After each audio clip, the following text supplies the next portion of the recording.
The mind, your focus, and your drive, that is everything in your life. That's everything. And anything that steals from that, I remember this was one fighter. And he was a very good fighter that was fighting in Pride, and he had this crazy girlfriend. And every time he was going to fight, like the day before the fight, the girl would start problems.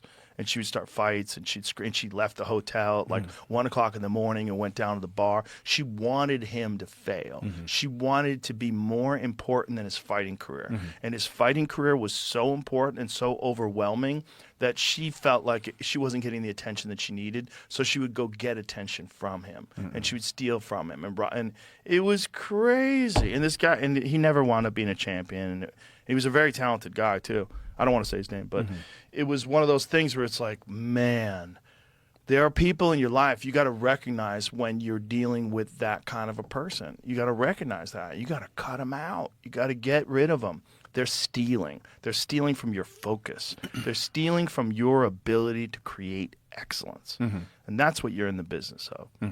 You know? You're in the business of excellence.